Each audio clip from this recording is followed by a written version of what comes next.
Lately, I've been interviewing trans women, and at the end of every interview, I try to ask them one piece of advice they would give the community at large. This video is a compilation of that advice, and among the 12 or so tips that you will hear, I have no doubt that at least one will be of great value to you. As well, a lot of this advice reflects both those on and not on HRT.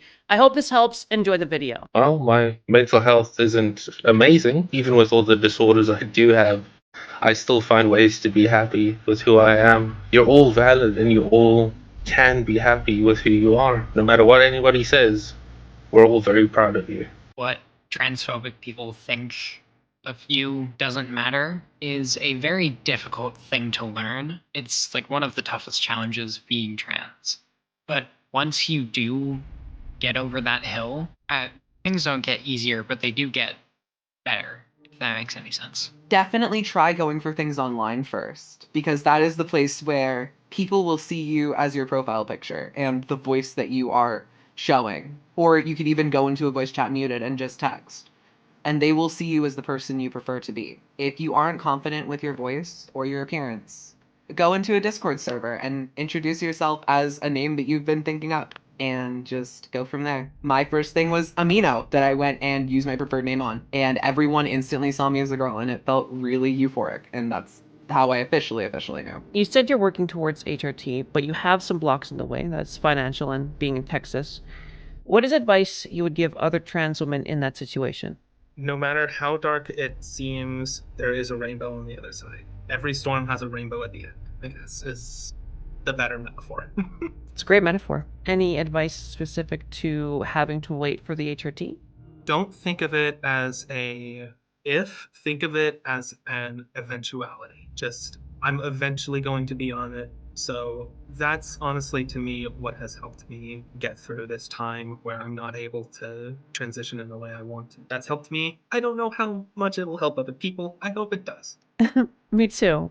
You're living in a very tight situation. What is some advice you would give individuals living in similar situations to you? I would say make sure you're safe. Try to find safe ways out of your situation if possible. Don't deal with people who are trying to hurt you and say it's for the better.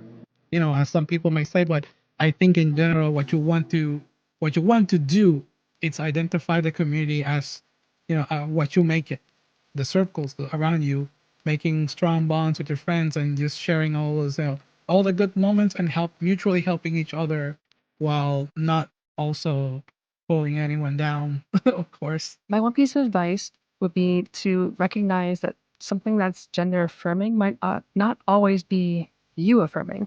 So just because wearing pink and soft clothing right now makes you feel like a woman doesn't mean that's going to be the woman you are later on. It's perfectly valid to be a woman who likes to wear boxers or regular workday jeans. Don't get me wrong.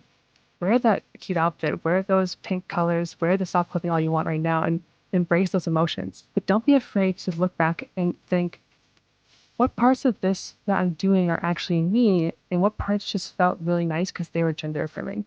What is one piece of advice you'd give trans women today? One piece of advice that I would give every trans woman: just remember, no matter what anybody says, you are beautiful however you perceive yourself. You do not have to dress in a way to impress others. If you decide to dress feminine, you are feminine enough, no matter what anybody says.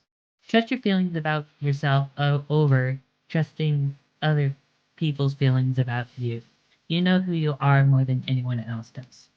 Get that goal and make small steps to it, and things will get better over time. Take your time when you're actually finding out that you're transitioning. There's no stress of you like getting things done. I know it's very, very stressful, but please do it in your own pace, because they're actually gonna save you a lot of energy. Always be good to yourself. Be yourself. Be safe. That's what you have to do.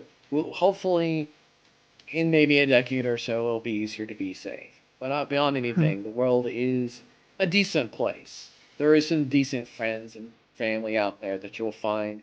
Because family doesn't have to be blood. Family can be the greatest groups of friends you've ever had. Most people in this world are not evil, believe it or not. Most people, especially close friends and family, they really want to support you in any way they can. And it can be really, really difficult to accept that, but the sooner that you try to accept that as a person and actually take that leap and try to share some of your life with the people that are close to you, I think it's only going to be good for the relationship in general.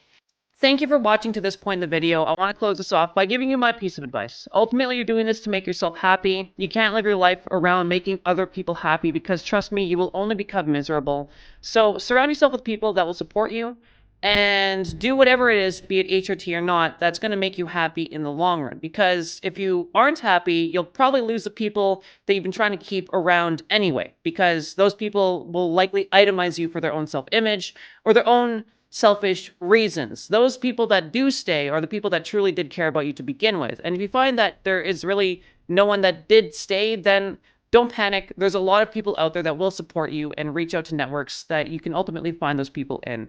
I wish you the best. Thanks for watching, and yeah, take care.